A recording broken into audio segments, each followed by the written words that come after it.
Welcome back to Sunday School, everyone. I'm Jared Anderson, and this is Engaging Gospel Doctrine, episode 355. I am playfully calling this Meeting Our Dysfunctional Family, and this covers the Come Follow Me curriculum for January 12th and 19th. This is Book of Mormon weeks 2 and 3, and we are covering 1 Nephi 1 through 7 for January 12th, and our next Sunday School week is January 19th, where we will cover 1 Nephi 8 through 10. And I am very pleased to have with me Don Bradley, because a good place to start our reading of the Book of Mormon is the portion that we don't have. And that is Don Bradley's specialty. So if you could just give us a bit of explanation as far as that goes. So I've been reading out of the Maxwell Institute Study Edition, which I highly recommend. My favorite thing about this is I listened as Grant Hardy explained his work behind the Reader's Edition of the Book of Mormon, which was not an official church project, and he did it kind of as a labor of love and academia. But all his work has now been integrated into the official product BYU Deseret book, so official. And then Don Bradley's book is The Lost 116 Pages, and I will be linking to speaking engagements, resources, the book, and other things. So we are very lucky to have him.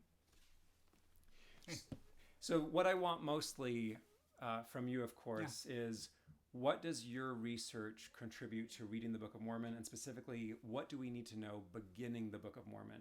Okay. Because all of us know 1 Nephi. We've read it dozens of times, right? Because all the times that we start the Book of Mormon, but we don't realize that it's not the actual beginning of the Book of Mormon. It's the small plates that we don't really hear about the production of until, Words of Mormon? Right. Okay, so just jump in. So imagine you're one of the earliest readers of the Book of Mormon when the book comes off the press in March 1830, and there really isn't anyone to explain to you this book. So if there were no explanatory preface, which there ended up being, Joseph Smith put one in, you would read on the title page of the Book of Mormon, the Book of Mormon, written by the hand of Mormon. You would turn the page and you would have a narrative, I, Nephi. Like, what happened to Mormon? Where's that guy, right? So Joseph Smith put an explanatory preface between the title page and the beginning of 1 Nephi. And what he explained there is that originally it was really the Book of Mormon. It started with Mormon, and Mormon gave a narrative from Lehi down to King Benjamin, and then from King Benjamin down through the end of his life, which we have from King Benjamin on, we have in our present Book of Mormon. But that early part of Mormon's abridgment from Lehi down to King Benjamin was stolen from the possession of Martin Harris, who had scribed most of it and has become known as the Lost 116 Pages, even though it turns out it may have actually been longer than that colloquial name. But that is if you think about reading a complex narrative, or not even necessarily super complex, but the Book of Mormon is a very complex narrative. If you were to read War and Peace for the first time, and somebody had gone in and ripped out the first half of the book, and then just given you a thumbnail sketch of that first half, and then you read the second half, how much sense would it likely make? That's actually the situation that we're in with our present Book of Mormon. It would be Mormon's abridgment of the record of the kings, wouldn't it? Right. The reigns of the kings down to King Benjamin, right. Mm-hmm. And so the reign of the kings continues just a little bit longer into our present text, and then, of course, the famous reign of the judges starts. But it's Mormon's abridgment of the same time period covered by the small plates, which, if you look, is, it's Lehi to King Benjamin. It's about 450 years, maybe 460. And if you look at the total length of Mormon's abridgment, what he covers down to, he covered the 600 years from Lehi in Jerusalem to Christ, Then the abridged part covered the next 320 years down to Ammoron, who buries the plates in the year 320, and then Mormon picks them up later and begins a record of his own life. So that's 600 years plus 320 years. 920 years was the total length of Mormon's abridgment. We're missing 450 or 460. In other words, almost exactly, perhaps exactly, half. Literally the first half of Mormon's abridgment. So you're telling us we are missing half the Book of Mormon. We are missing, of the Book of Mormon. I mean, his first person part comes after that. Yeah. But Mormon's abridgment, yes, we are missing half of Mormon's abridgment. That's amazing. And so you've helped us see what may have been in that lost half. Yeah. And just to clarify, this is not the sealed portion. This is literally what Joseph Smith did dictate, and we had it at some point. Right. It was in the modern era. Right. In a very real translated way. Right. This was absolutely an existing manuscript that Joseph Smith lent to Martin Harris. There were people who read it. Martin Harris read it to family members, read it to friends, let other people look at it themselves, and then it was gone. In the church's vault, right? Yeah. I mean, it might be important to note that how can you write a book on a missing book, right? Well, the subtitle is Reconstructing the Book of Mormon's Missing Stories. So I'm not claiming personal revelation, to be retranslating. There are people who have made claims like this. Yep. I'm not one of them. This is a work of scholarship where, just like with certain biblical texts, the Q source, strands of the Pentateuch, work has been done to reconstruct those. This is a little different because we can't necessarily reconstruct the exact text, the exact words, but we've got various sources in our Book of Mormon text that we have, small plates, right? Mormon's later abridgment, that give us clues. We've got early revelations of Joseph Smith.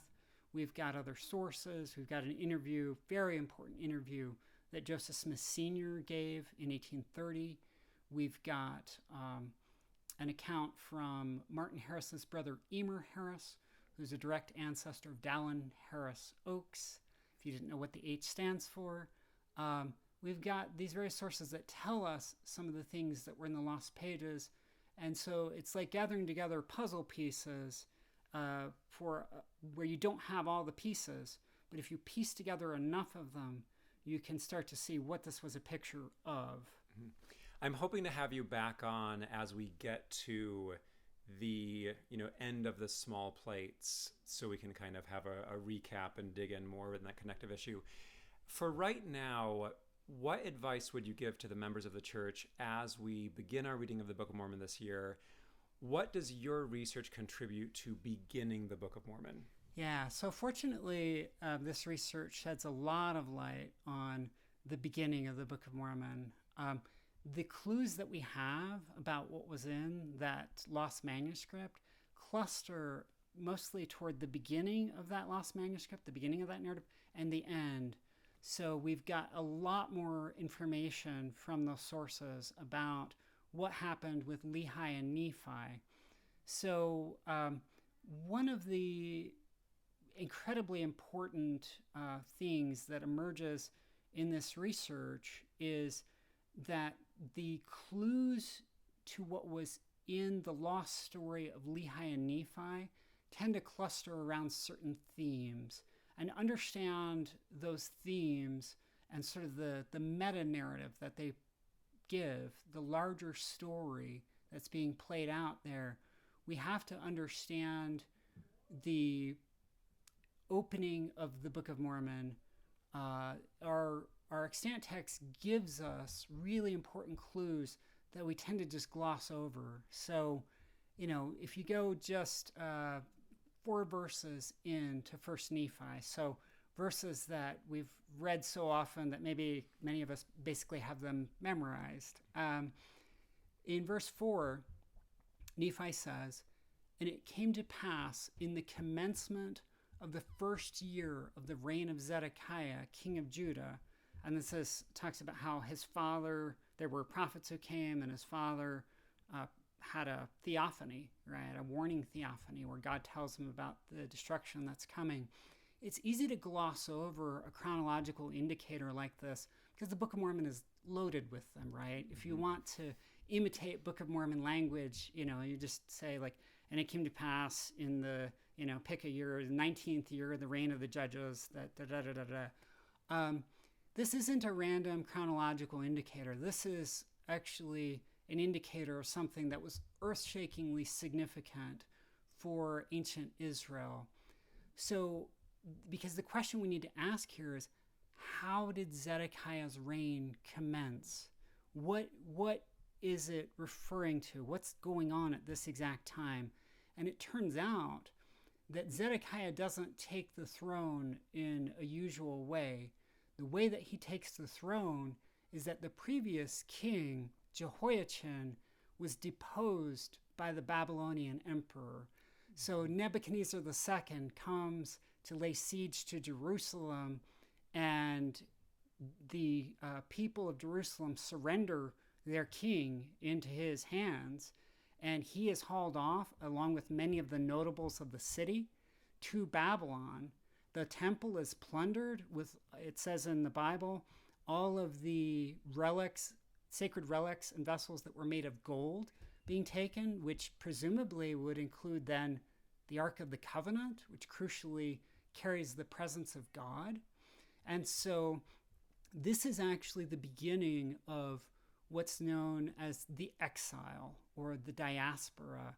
This is ever since, so the word Jew originally refers to the land of Judea. They are a people who are named after a place. At one time, basically all Jews lived in Judea. For the last 2,600 years, it hasn't been the case that all Jews lived in Judea. Even at the return from the exile, many Jews stayed in Babylon. And so exile or diaspora has been a continual condition of Jewish life to some extent or other for 2,600 years since this time. And the exile starts as a trickle here with relatively with just the king, certain important people being carried away. A social decapitation, yeah, really. So, I mean, they took away all the troublemakers, everyone in power. In fact, Don and I were talking before we started recording that it's a little bit of a surprise that Lehi and Laban are even still around. Yeah. And basically everyone at this point would have been under the Babylonians' thumb. Like it would have been an incredible time of tension. Right. And so if Lehi and Laban were still in the city, that probably meant that they had some value for the Babylonians. So this would be really tricky. Yeah. And so what this chronological indicator tells us is that either the Babylonians had just been there or they were still there.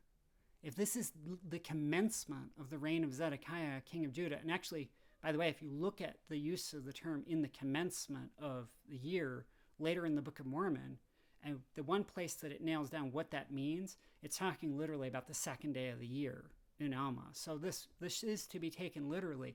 This is right when the Babylonian emperor has put a new king on the throne. This is part of the context for why Lehi's predicting destruction. Destruction's already going on. It's just going to get worse 10 or 13 years later, depending on your chronology. The Babylonians are going to come in and they're going to complete the exile. So with that backdrop, suddenly a lot of the clues about what was in the lost 116 pages start to make more sense. They fit into this larger narrative. So the background narrative for this is narrative of exile. The narrative of exile is a narrative of loss.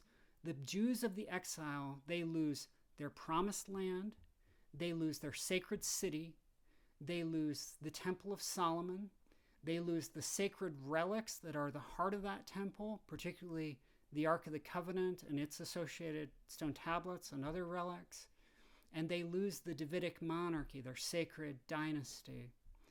Lehi, the story of Lehi and Nephi is a story of, especially as fleshed out in the clues we've got, the sources we've got about the lost pages, it's a story of restoration from the losses of the exile. That's amazing. Lehi's family loses the exact same things that the Jews hauled off to Babylon lose, except their freedom, right? They put themselves into preemptive exile to avoid this. They lose promised land, sacred cities, Temple of Solomon, sacred relics, Davidic sacred dynasty. They then go to a new promised land. They replace the biblical promised land that they lost. They build a new sacred temple city, at first the city of Nephi. They build a temple that they say explicitly is modeled on the Temple of Solomon, right? They're trying to replace the losses of the exile. They gather new sacred relics that actually, when you look at the details of them, and this is something I lay out pretty heavily in the book, they systematically parallel the sacred relics of Solomon's temple and of the biblical high priest. Now, the really obvious one, of course, is the interpreters, the Book of Mormon interpreters that attach to a breastplate, these two sacred stones. And people have picked up before how that, of course, parallels the biblical high priest's Urim and Thummim, which also attaches to a breastplate. But actually, each and every one of the Nephite relics, their tablets, the Liahona, the sword of Laban, actually all systematically parallel biblical temple relics. And then even the dynasty of David is replaced with the dynasty of Nephi. So David, of course, began his rise to kingship with the killing of Goliath, where he cuts off Goliath's head with his own sword. Nephi is a new David who defeats Laban. That's the beginning of the text even identifies this as the beginning of his rise to kingship. It's the time when he's given a promise by God that he'll rule over his brothers, right? So Nephi, like David, is the founder of a sacred, divinely appointed dynasty. His rise to that begins with cutting off Laban's head with his own sword. The story of Nephi and Laban actually has thematic and phrase echoes of the story of David and Goliath. So the whole Lehi and Nephi narrative is a narrative echoing the biblical narrative of Exodus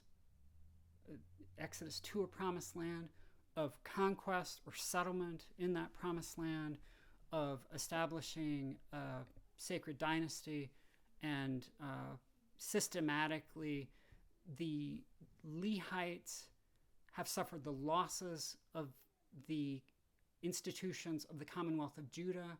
They then go and systematically replace those with parallel institutions for their own Commonwealth of Joseph. It's a narrative of exile and restoration. That's the overall narrative, and the clues to the lost pages bring that out in spades. That's incredible. That's amazing. Oh, what a wonderful introduction.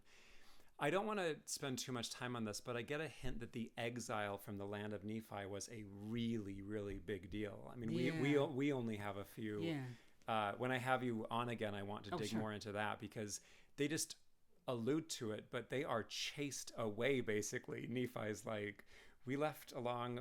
I mean, there are multiple exiles. It's really fascinating. Yeah. Later in the narrative, the exodus of Mosiah I to the land of Zarahemla is super important, but summed up just in a few verses of the small plates. That's incredible. So I love that framing. That gave me a lot of insights and appreciation as well. So given that you've studied the book of Lehi so much, what is your appreciation and take on Lehi? Because what struck me as I've begun the Book of Mormon again is we really are getting everything filtered through Nephi. Yeah. I mean, and I also think it's important to remember that from the clues in the text, Nephi is writing at the end of his life. Mm-hmm. And so we are getting this origin story colored by an entire lifetime of violence and betrayal. And so I think we should be cautious when we read Nephi's narrative of what was going on in those early days. But I'd love to hear your take on who Lehi was and what sense that you've been able to pick up of what was his record like, perhaps. Yeah. Okay. So Lehi, the figure, Lehi, the person. So again, a lot of what I see in the Book of Mormon, particularly through this lens of the clues about the lost pages, is that the Book of Mormon really plays out a new biblical narrative. That the Lehites, the Nephites, this is how they understand themselves, is in light of the biblical narrative. They have to go through their own formative events for they're starting a new Israelite nation on the model of the old one, right? So Lehi, it's been noted a little bit, but not much. Lehi actually establishes 7 tribes. If you look at the blessings that he gives to his children, that's not the number of sons that he has. He doesn't give everybody their own tribe. He combines Sam with Nephi. He combines the sons of Ishmael together, and so on. And he gives, Zoram, who's kind of adopted in, his own tribes. The number of tribes here, the tribal boundaries, are being kind of gerrymandered to get us to the sacred number 7, which is the sum of the sacred numbers 3 and 4, just like the biblical sacred number 12 for the 12 tribes is the product of the sacred numbers 3 and 4. Lehi very self-consciously is understanding himself as a new Jacob, giving deathbed blessings to his children, where he's blessing them with various things that are going to happen to them, and also enumerating the tribes that they will found. This is very consciously, systematically echoing the end of Jacob's life, in the patriarch Jacob in the Bible, who on his deathbed gives blessings to his posterity, enumerates these 12 tribes. Lehi seems to understand himself in light of the Bible. He understands himself as this new Jacob. He understands himself as a new Moses, right? And with reason, right? I mean, his story begins with a pillar of fire descending on a rock before him and a theophany. Well, the pillar of fire idea, that imagery, that's Exodus imagery. And, Moses has his own theophanies, starting with his calling theophany at the burning bush. So I think part of why, Nephi actually grates on people's nerves, seeming self-righteous, is actually because he too is understanding himself and casting himself in light of the biblical narrative. If his father is a new Jacob, who is he? Well, he's the chosen son of Jacob, Joseph. And so just like Joseph's brothers couldn't stand him, right? Because he was presumptuous. He thought he was going to rule over them and so on. This is why they throw him in a pit and rip up his coat, right? Sell him into slavery. Nephi's brothers are responding in a similar way to a similar brother. And Nephi explicitly references Joseph. Nephi is explicitly and implicitly, he's seeing himself as a new Joseph. He's like his ancestor Joseph. He's framing himself. He's the chosen one. He may have brothers who are older than him, but they're not going to rule over him. He's the one, like Joseph, chosen by God to rule. And I'm sure you've put together, I love how this is all clicking in my mind, thus the younger brothers. Yeah. That's why the younger brothers are named Jacob and Joseph. So Nephi is the youngest brother until they're out in the wilderness. And then the next brothers are named Jacob and Joseph. That is encoding in Lehi's family, in Lehi's narrative, the Jacob and Joseph dynamic that's already there between Lehi and Nephi. So it's just fascinating that there's another level within the narrative on which that larger biblical narrative is playing out for whatever reason exactly. Lee, you asked about Lehi's record. So I talk in, so I should mention my book is divided into two parts. So the first part I would describe as the history of the lost pages, and the second part, the history in the lost pages, or the missing narratives, right? So history of the lost pages would be like the translation, how Martin Harris ends up borrowing the manuscript, what the sources say about the theft, who did and didn't do it, and what might have happened to that manuscript, and so on. So part two, when I am getting into setting the stage for these missing stories, I go over in chapter 6, the internal Book of Mormon sources, what the Book of Mormon itself and section 10 of the Doctrine and Covenants tell us about the structure of the lost pages and how they were produced. So what's indicated there is that the lost pages were primarily Mormon's abridgment from the large plates of Nephi. And we're given a lot of descriptions of those large plates, especially in the small plates, where the small plates authors, Nephi and Jacob, contrast this new small plates of Nephi record with that other older large plates of Nephi record. So we've got a pretty good idea of how they differ.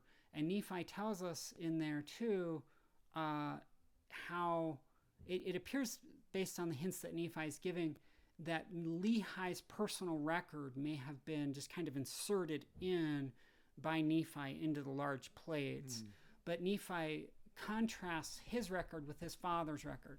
So he says his father's record is a more comprehensive record of their exodus in the wilderness, that it includes more of Lehi's words, more of his prophecies, more of his teaching, more visions and dreams, more detail, yes, of his visions, particularly his opening theophany, which is just an incredibly important event. So more of that was, and the genealogy of Lehi was also in Lehi's record.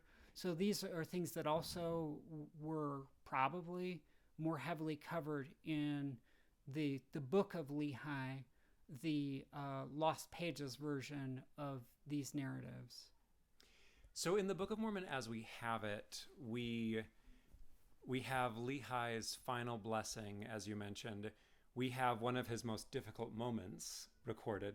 That's the one where Nephi quotes his father in the reading that we're covering now, where he doubts. Right. And, or rather, he encourages Sariah, who doubts. So he has that low moment of needing, marital conflict, that he needs to reassure his not great ministering on the side of Lehi, some perhaps toxic positivity. But as I'll talk about later in this episode, I love the story of Lehi and Sariah. I'm really glad that Nephi included it, because I think there's so much we can learn from experiential knowledge.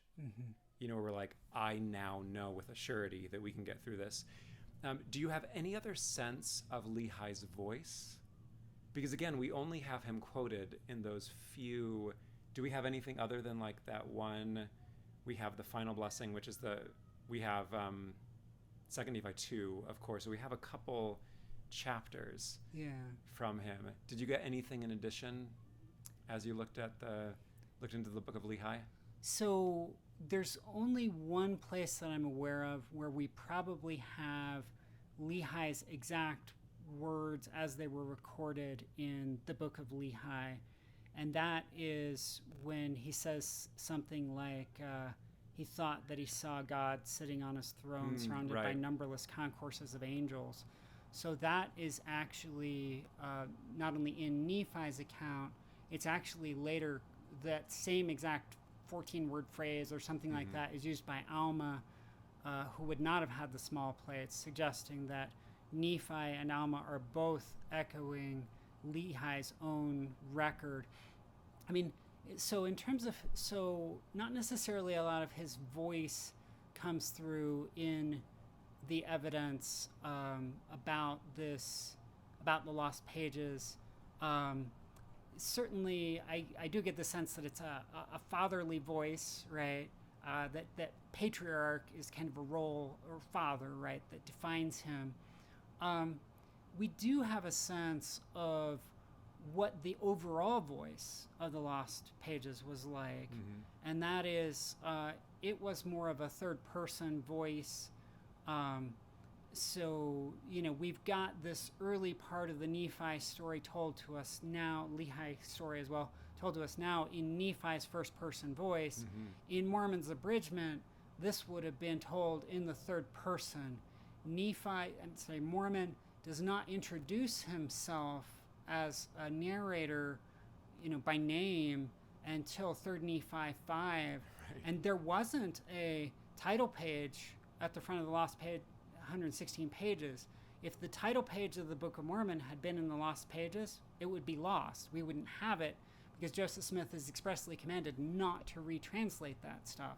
So what it looks like is Mormon is originally modeling his narrative on, like, say, the Deuteronomic history, right? The historical books of the Bible.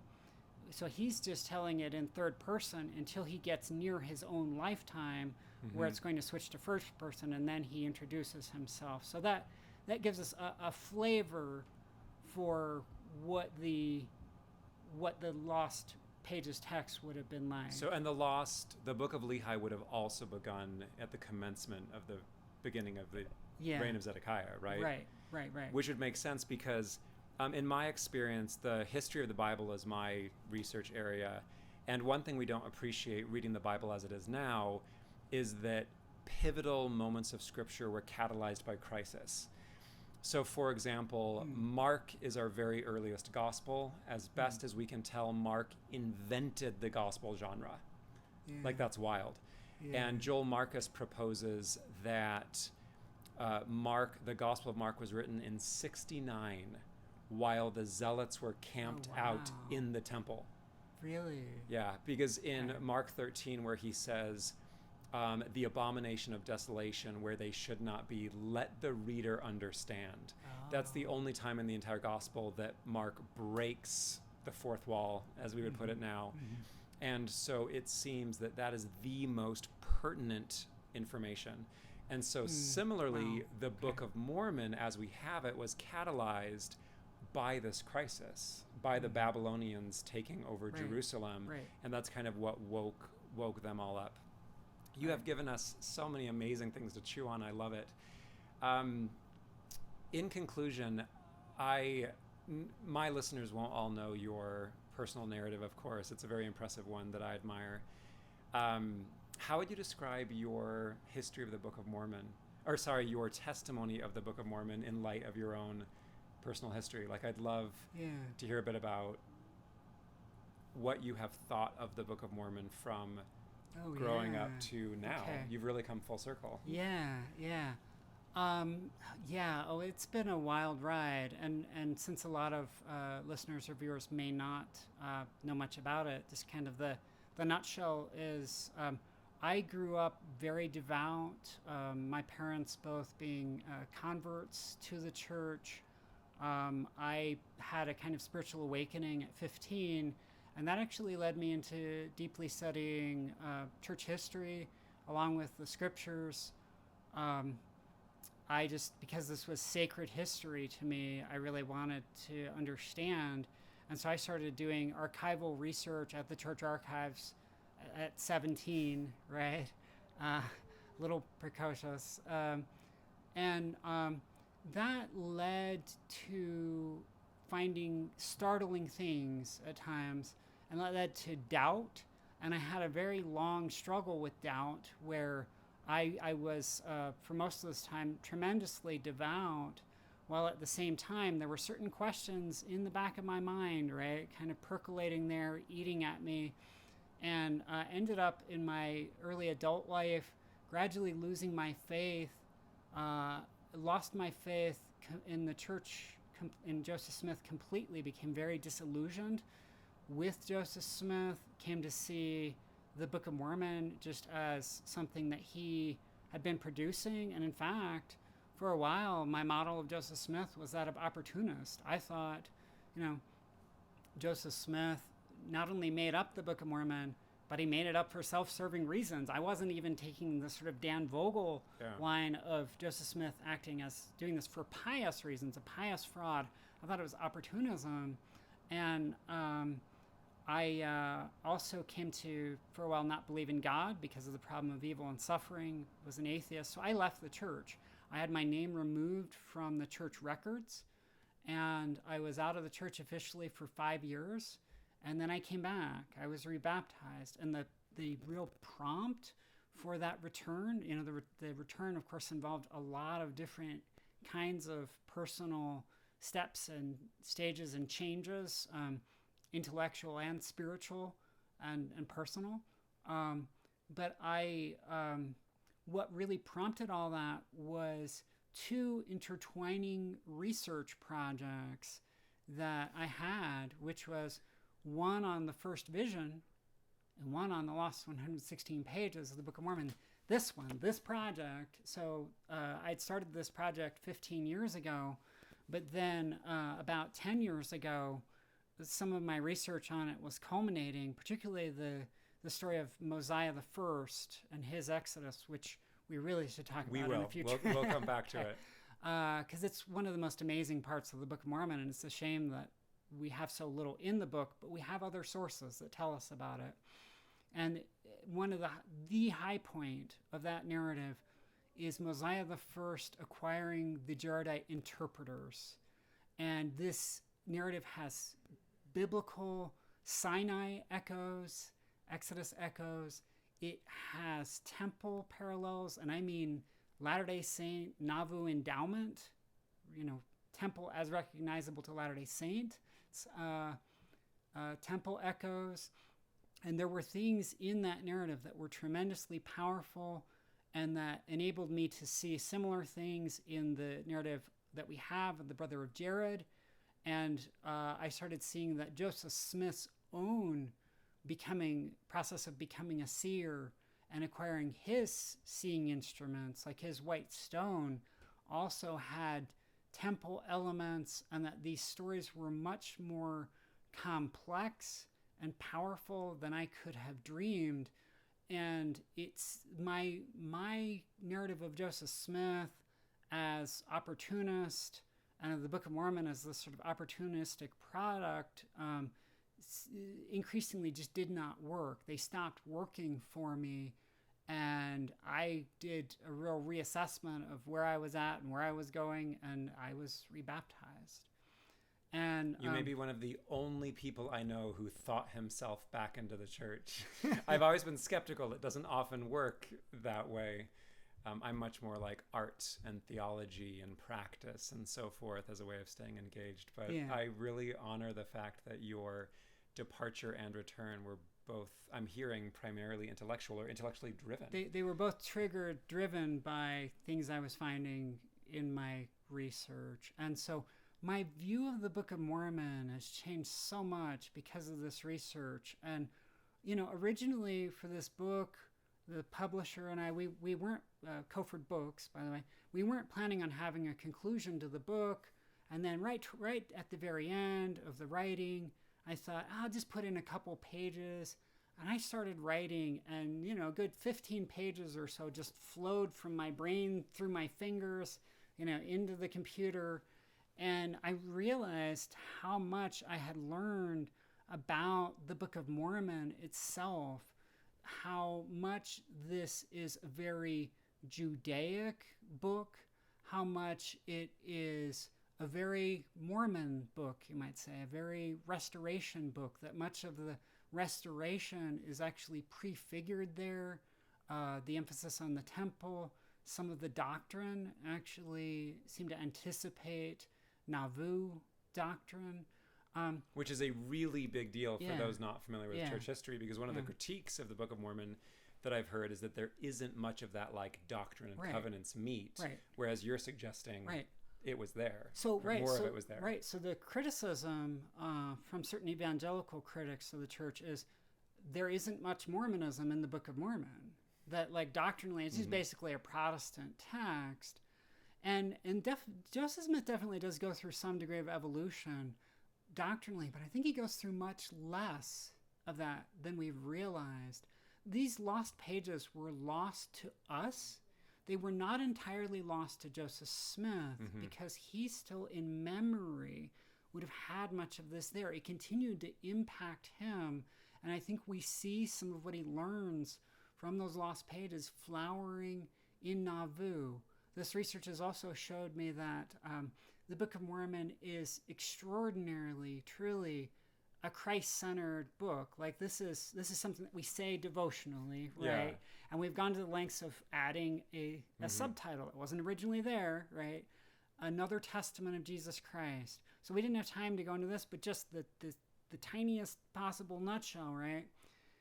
One of the sources about the lost pages, this crucial Joseph Smith Sr. interview from 1830 says that what's going on at the time that Nephi tries to get the brass plates is a Jewish festival.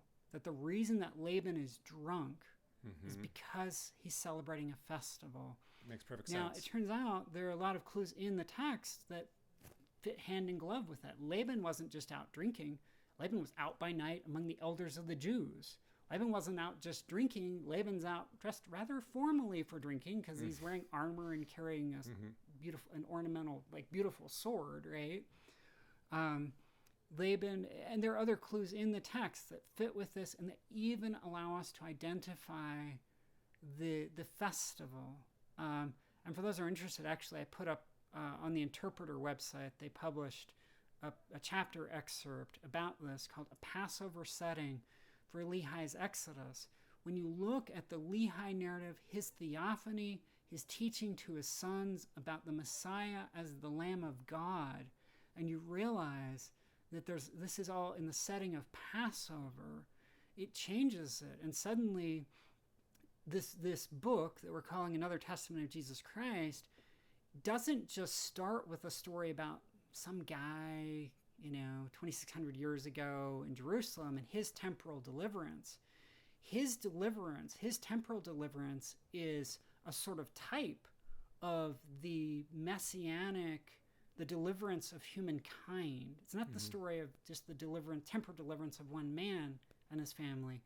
It's the story of the spiritual deliverance of humankind by the Messianic Lamb of God. Which is explicitly stated in his first vision. That's what that's right. Completely what he talks about. Whereas Jerusalem would be destroyed, it's really, really bad, but then he rejoices. Right. Because that's the connection. The Messiah is coming. Right. And so my sense of how Christ is in the Book of Mormon fits into the Book of Mormon. Even the lost pages, actually, what we can know about the end of the lost pages. This is one of the things, actually, that I talk about this in the conclusion. It's one of the things that completely blew my mind. The lost pages of the Book of Mormon are not supposed to be a cohesive literary work, a cohesive literary unit, rather. They're supposed to, that just is where Joseph Smith happened to stop translating when it got stolen. If you look at what we can know about where that narrative ended, it ended with anticipation of the Messiah in the early reign of King Benjamin. And so the Book of Mormon began with a revelation of the Messianic Lamb of God. The lost pages of the Book of Mormon began with a revelation of the Messianic Lamb of God and ended with anticipation of the Messiah. There was a consistent theme that runs through this and appears at the beginning and the end. It's an inclusio. And so... and then King Benjamin's speech is an adoption ritual. Yeah. Which is amazing. Yeah. And where he's going more, he's developing this messianic theme further and doing fascinating things with it. And so my understanding of the Book of Mormon, my understanding of its messages, of how compelling it is, and of its relationship to the Bible has really been reshaped by this. The Bible, I'd be fascinated to talk with you sometime about new readings of the Hebrew Bible that I've got that are inspired by the clues to what was in the lost pages, where I think I'm seeing things that absolutely, when they're laid out, they're there in the biblical narrative, but I sure didn't see them until the Book of Mormon showed them to me, right? So the Book of Mormon is an incredibly compelling reader, you might say, of the Bible, and it takes themes of the Bible and develops them. Sometimes it seems like it's almost trying to out-Bible the Bible. But like the Book of Mormon, in some ways, especially in light of the Lost Pages, the Book of Mormon takes the Bible and it's ironic to say it this way, but it is almost more biblical than the Bible, right? But a better way of saying it is, in a sense, the Book of Mormon makes the Bible more biblical. Mm-hmm. It takes the themes, the narratives of the Bible, and it carries them further along the same trajectory and integrates them in a new way. And so, this research has been vital to me in refinding my faith, reformulating my faith, and giving me an extraordinarily greater estimation of the Book of Mormon and its place in the canon and its power. Wow, thank you.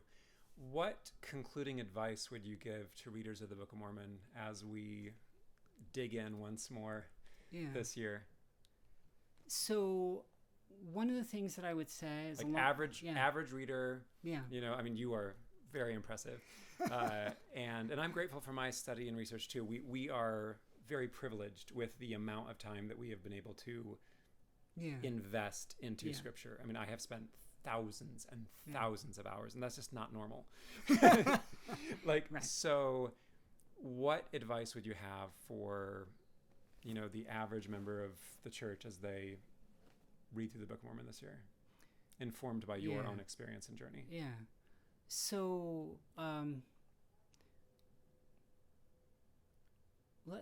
gonna, as I'm speaking, I'm gonna be thinking as well. One of the things that I would say would certainly be, a few things. So one thing that I would say would be look for interconnections. I think that there really isn't much that's left to chance in the Book of Mormon. If the narrator of a particular section of the Book of Mormon is choosing certain words to convey the meaning, there's probably a reason for it. If you look, the Book of Mormon authors frequently allude back to other things that they've said previously or things that other Book of Mormon authors have said previously. They frequently allude back to the Bible. So it's a commonplace observation, of course, that the Book of Mormon uses the language of the Bible, right, and particularly the King James, right? Mm-hmm. And the assumption might be, well, that's just the Book of Mormon trying to, have a biblical sound because that's the familiar language of Scripture, right? Sure, I think that's part of that. I think that's why it uses these and thous and so on.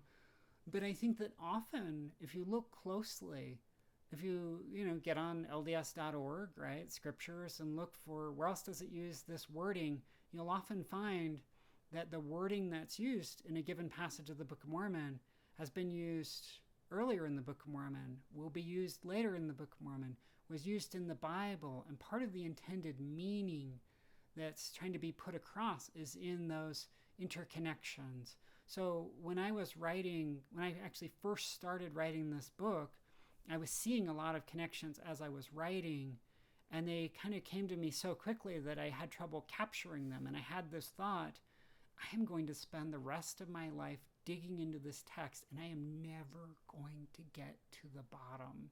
This is a bottomless well, so don't underestimate, right?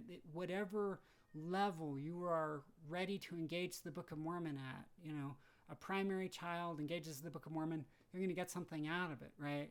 Engage it after thousands of hours of intense study, you'll still get something out of it, So another thing that I would say would be just to read with questions, to have questions in mind in approaching a text in the Book of Mormon, to let questions emerge. We get so used to what we're familiar with in life, right, in all kinds of ways, including reading the scriptures, that it just seems normal to us and we don't ask questions about it. So a good example would be, 1 Nephi 1:4, in the commencement of the reign, first year of the reign of Zedekiah, king of Judah. Sure, we just sort of, that first year of the reign of Zedekiah, whatever that is, we just sort of gloss over it. But these things are actually significant. They will repay to us to look at those, to ask questions. What is that? What was that? What is this referring to? And maybe go kind of search it out. Yeah. Any other concluding thoughts? This is all fantastic. I think that's it right now. Okay. Thank you so much, Don. Appreciate your time. Thank you for joining us for another episode of Engaging Gospel Doctrine. Thank you to all the listeners who keep this podcast alive, because I did not know that we would be doing the Book of Mormon together. And I am very grateful to be able to. I can say that sincerely.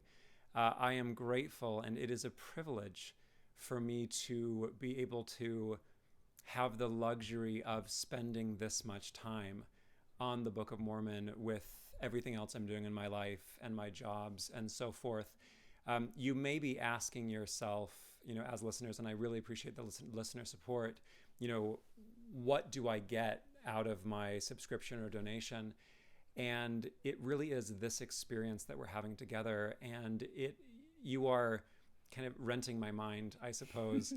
And that is the beautiful thing about specialization, is as academics, and now with my experience in ministry, we do have the luxury of spending so much careful time. And I was commenting to a friend today that it really is found in the spaces between and in relationship. And in closing for this episode, and I'm going to issue this conversation with Don as its own episode, and then I'll issue the next Sunday school episode. It really is all about relationship. And the relationship that you have with the Book of Mormon is evolving. It's sacred. I really think that is where the sacredness and the spirituality and the meaning lies. And I cherish the relationship that all of you have with me through this podcast.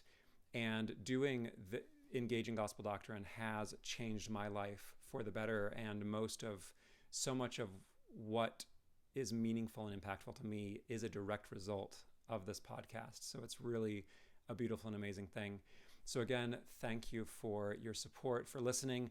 As I said, my goals for this year, I am keeping my promise that I am staying about 2 weeks ahead. So on your end, please continue to share it, talk about it at church as you find it useful. Thank you.